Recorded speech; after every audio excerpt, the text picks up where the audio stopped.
धरा ये शौक धरा, शौक धरा ये शौक धरा।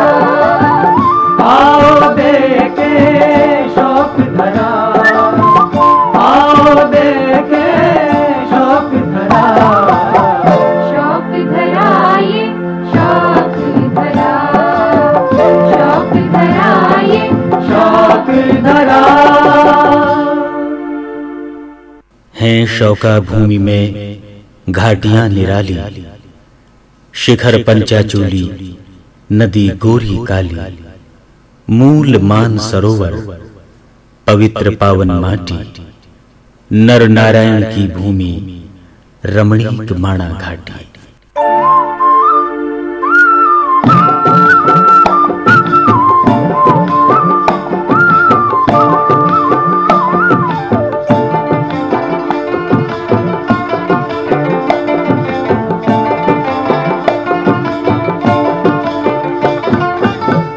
ये हिमालय देवों की भूमि है, भूमि है।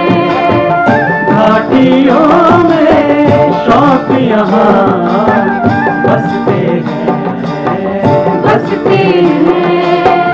शिव ने अमृत भरा यहाँ, शिव ने अमृत भरा।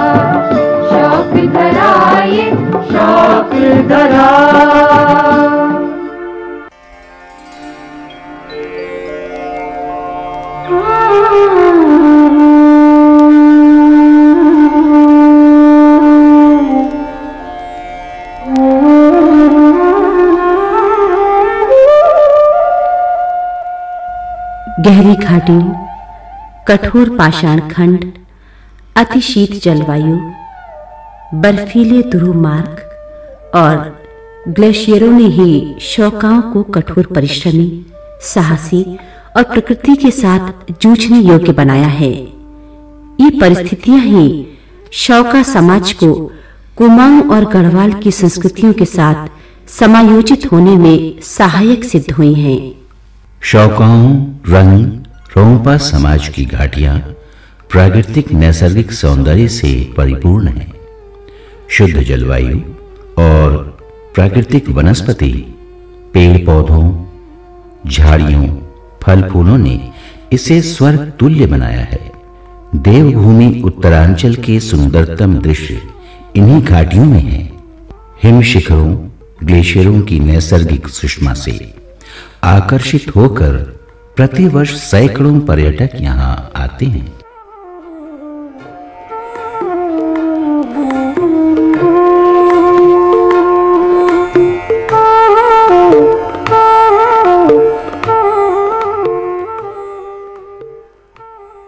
एल्पाइन कटिबंधीय श्रेणी में स्थित शौकाओं की जोहर घाटी उच्च हिमालय के शिखरों और ग्लेशियरों की समीपता के कारण शीत प्रधान प्रदेश है, जिससे यहाँ बड़े वृक्षों के रूप में वनस्पति का अभाव है।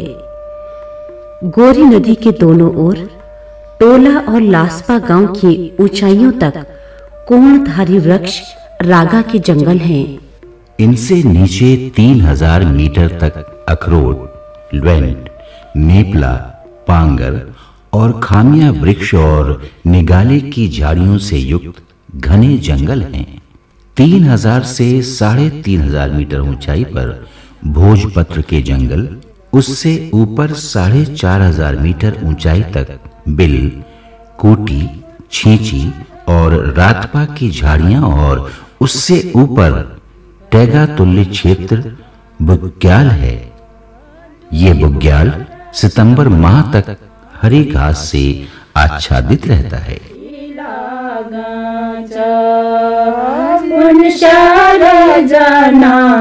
मेरो है हाय की भली लागाच टेढ़ो मेरो बाटो ऊंच नीच धारा टेढ़ो मेरो बाटो ऊंच नीच धारा धारा में कालमुनि मंदिर हाय की भली लागाच धारा में कालमुनि मंदिर हाय की भली लागाच जोहार जनामा मेरो हाय की भली लागाच। जोहार घाटी में ऊंचे वृक्षों में रागा, अखरोट, लोएंट, भोजपत्र, बैंस और पदिमास, ऊंची झाड़ियों में रातपा, निगाला, बिल, सिरकुटी, घोड़सेंपला और सेंपला,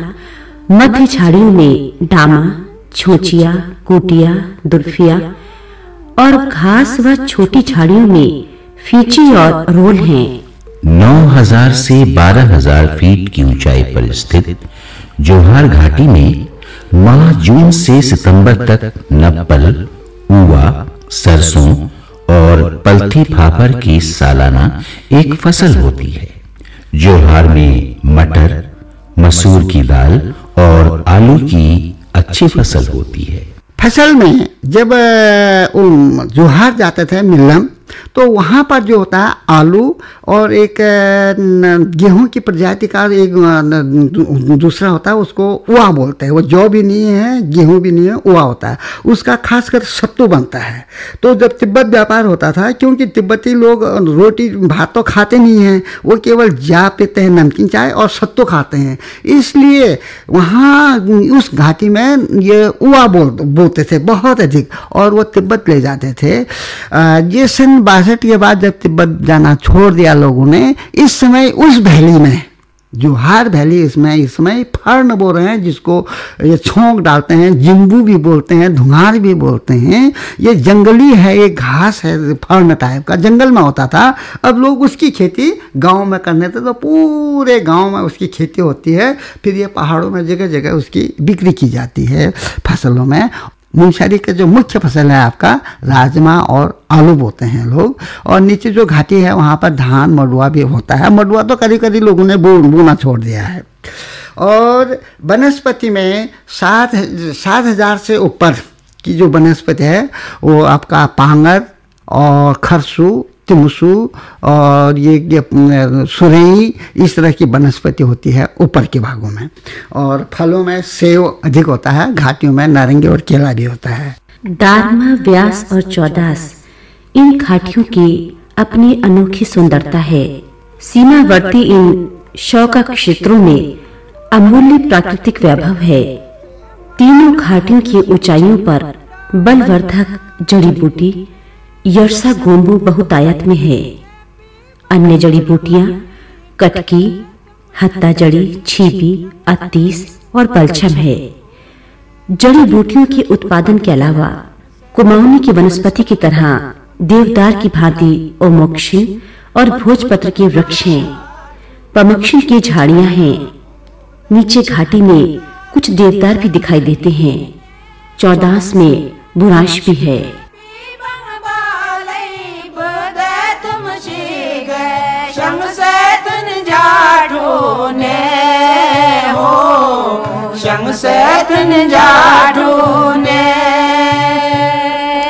थानी दंग यार नबलंग बंग बांगा तिंकन, थानी दंग यार नबलंग बंग बांगा तिंकन, सीमन को मने डंते चिपला ची कुंडे अय्या मरतीना मा पंग चुना बिंदे हो, मा पंग चुना बिंदे। बंग बाराजू से मापूद कंग डाली बादी ने चपी बंग बालई बदे तुम शीगे शंसदन जाठो ने। इन घाटियों में अखरोट, सेब, खुमानी, नाशपाती, पुलम, बादाम के अलावा सब्जियों में गोभी, राई, ककड़ी, कद्दू, मटर, आलू की खेती होती है। कृषि में गेहूं, मक्का, जौ, रामदाना, चीना, मडुआ। तिलहनों में मटर, मसूर, सोयाबीन, राजमा और भट्ट की किस्में पैदा की जाती हैं। मिर्च, लहसुन प्रचुर मात्रा में है। दरमा, ब्याज और चौदास। ब्याज और दरमा में तो तकरीबन 3 माही वाली जो फसलें होती है वो बोए जाते हैं। फिर हमारे कुछ नीचे हल्का सा तराई क्षेत्र है, वैसे तो पहाड़ी क्षेत्र है, फिर भी तराई क्षेत्र है जहाँ कुछ गर्मी होती है, जैसे चौदास घाटी, वहाँ धान हान भी बोए जाते हैं। तो हमारी जो मुख्य फसल में, हमारे जो रंग समुदाय के जो मुख्य फसलों में है फाफर, पलती, उवा, नपल, आलू, मूली और सब्जी की वैरायटी तो तकरीबन सभी। तो इसमें मुख्य जो फसलें हैं फाफर और पलती, उवा और नपल, ये हम मई और जून के महीने में बोते हैं और अक्टूबर के अंत तक इसको हम काट के छान लेते हैं। तो मीठ फसल तो हमारे वहाँ फाफर, पलती, उवा और नपल। उवा, नपल तो हम अपने जो रोटी खाने में, और सत्तू जो होती है पूरे, ये तो पूरे हमारे हिंदुस्तान में प्रसिद्ध है, वो तो बाहरों में प्रसिद्ध होगा। जो सत्तू होता है, सत्तू, उस उवा का हम सत्तू बनाते हैं, हम छमा कहते हैं जिसको, उसका हम सत्तू बनाते हैं। और नपल का हम जो गेहूं किस्म का होता है उससे हम आटा बनाते हैं। और ये फाफर और पलती तो फलार कहते हैं हम लोग।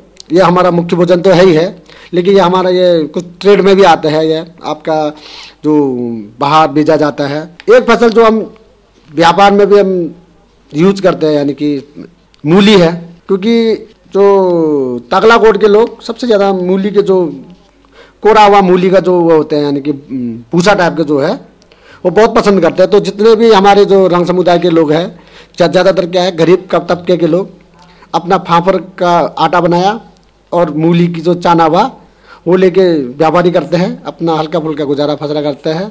जो हमारी जो मुख्य फसल है ये है, जो पहले से ही जो हमारा जो व्यापार चलता था पहले से ही 1962 से पहले भी जो व्यापार चलता था, तो उसमें मुख्य अक्सर ये भी देखा जाता था कि मूली और फाफर।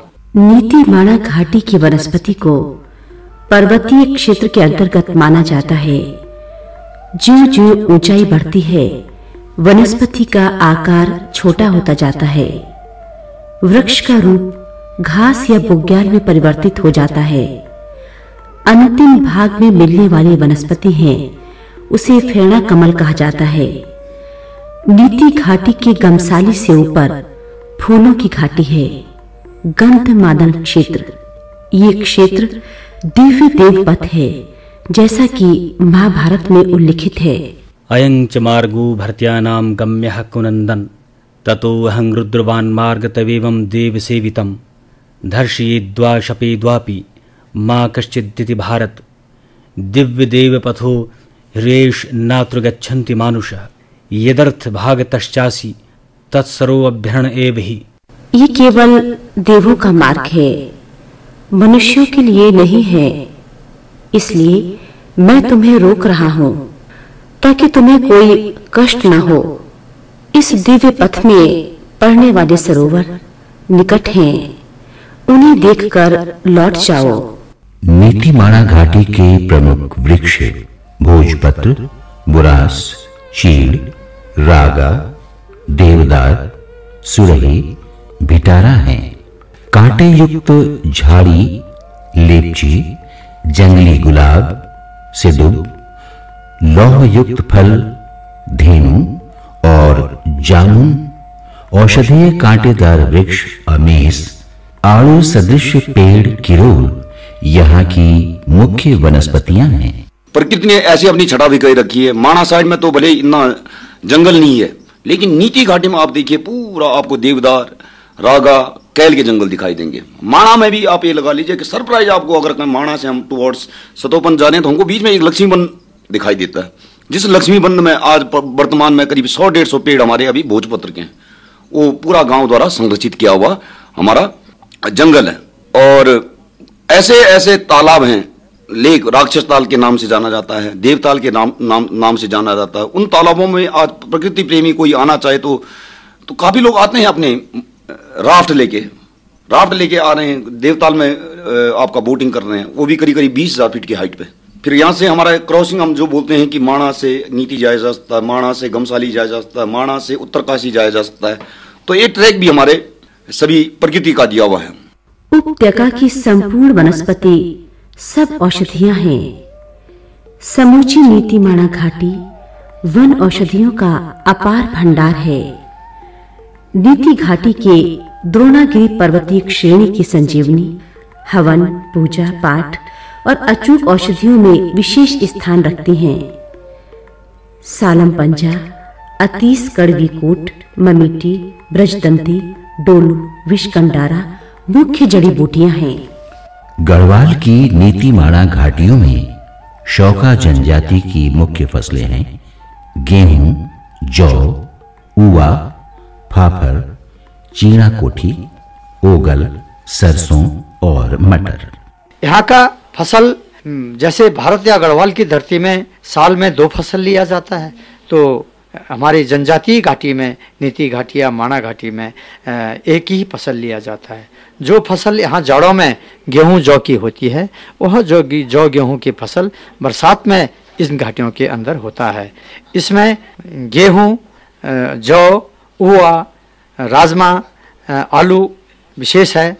राजमा में घाटी के अंदर एक सुनहरे रंग का राजमा होता है जिसको गोल्डन राजमा कहा जाता है।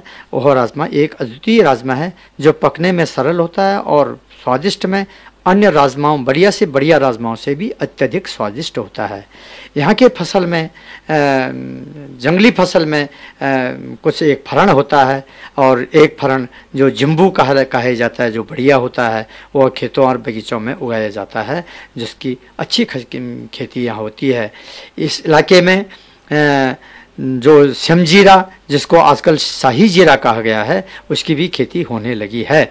मटर की खेती आधुनिक रूप से की जाती है। सब्जियों में बंद गोभी, गांठ गोभी, शलजम, मूली, आलू, तोमड़ा और राई की पैदावार है। असल तो हमारे वहाँ पहले जौ हुआ बोते थे। हुआ होता एक गेहूं के नो में होता था। जब तक तिब्बत का व्यापार था तब तक वो जौ और हुआ वो तिब्बत में जाता था व्यापार के लिए। उसके बाद जब तिब्बत बंद हो गया सन 62 में, तो वो जौ हुआ का वो कम हो गया। अब हमारे वहाँ आलू होता है और फ्रांसबीन, विशेषकर इन 2 चीजों पर ध्यान है। प्रकृति के वरद पुत्र शौका प्राकृतिक संपदा के संरक्षक हैं। पेड़ पौधे, वनस्पति से प्रेम करने वाले शौका रंग और रंगपा लोग पशु पक्षियों से भी आत्मीयता रखते हैं। ईश्वर की सृष्टि की नैसर्गिकता इन घाटियों में देखने योग्य है।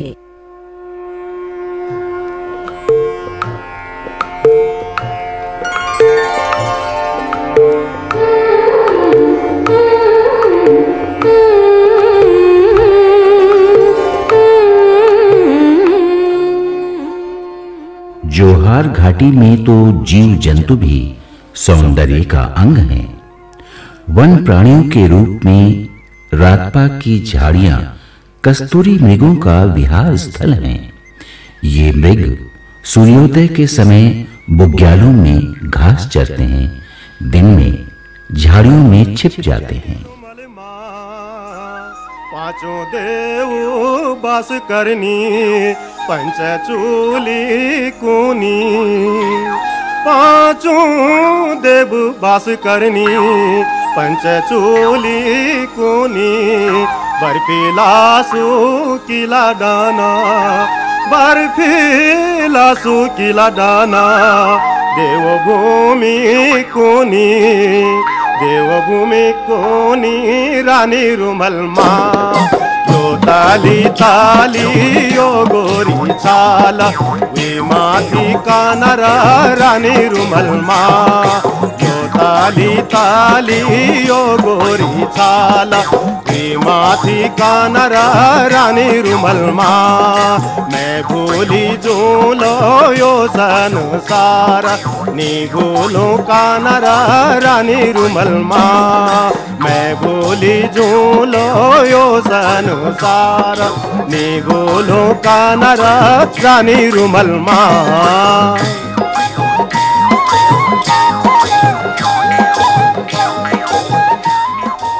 नाभि में कस्तूरी की थैली धारण किए माता कस्तूरी वीणा कही जाती है और माता मृग भकौरचू भेड़ की जाति का बरड़ मृग भी हिम रेखाओं पर मिलते हैं। इसी भौगोलिक स्थिति में बाघ की जाति का हिंसक पशु थरुआ होता है, जो दौड़ते हुए घोड़े को भी गर्दन से रक्त चूसकर मार देता है। जंगली कुत्ते इसी जलवायु में रहते हैं। हिमालय ढलानों पर बकरी की तरह का मृग थार कहलाता है। ताली ओ गोरी चाला ये माटी का नरा रानी रुमल माँ यो ताली ताली ओ गोरी चाला। शौकाओं के जोहार के मुख्य पक्षी डफिया, मुन्याल, हिवाल और लुंग हैं। यहाँ पीले और लाल चोंच वाले च्या कौवा, भारी शरीर के कोयार्ड कौवा और गौरैया की भांति उड़ने वाली पुपरिया पोथा और मल्लिया कबूतर भी होते हैं। धारचूला में रंग समाज की घाटियों और ऊंचे हिमालयी बुग्याल के बीच का क्षेत्र वन्य जीवों के प्राकृतिक आवास है। बाघ, तेंदुआ, गुलदार, हेमबाघ, बाघ बिल्ली, संकटग्रस्त प्राणी काला भालू, भूरा भालू और गीदड़ हैं। उत्तरांचल का राज्य पशु कस्तूरी मृग और राज्य पक्षी मोनाल यहाँ के सौंदर्य हैं।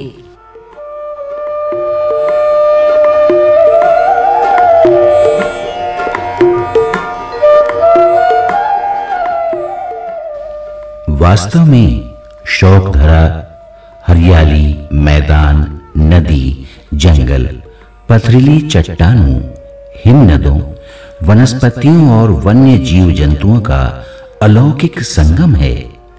मनमोहक प्राकृतिक संपदा और सौंदर्य की नैसर्गिक छटा एक काल्पनिक लोक का स्वप्न दिखाती है।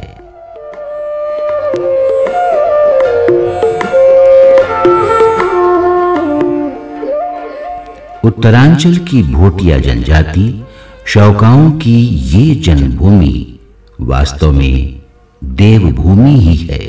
नमन है इस देवभूमि को, नमन है सुंदर अनुपम अलौकिक शौक धरा को।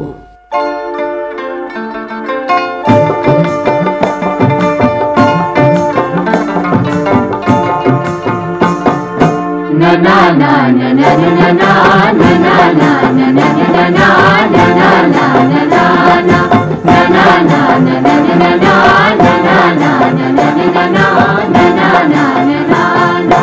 संस्कृति इनकी अनूठी, संस्कृति इनकी अनूठी, सभ्यता अपनी यहाँ, सभ्यता अपनी यहाँ, प्राकृतिक अनुपम मनोहर खिली है ये धरा, खिली है शौक धरा, खिली है शौक धरा, शौक धरा ये शौक धरा, शौक धरा ये शौक धरा, आओ देखे शौक धरा, आओ देखे शौक धरा, शौक धरा ये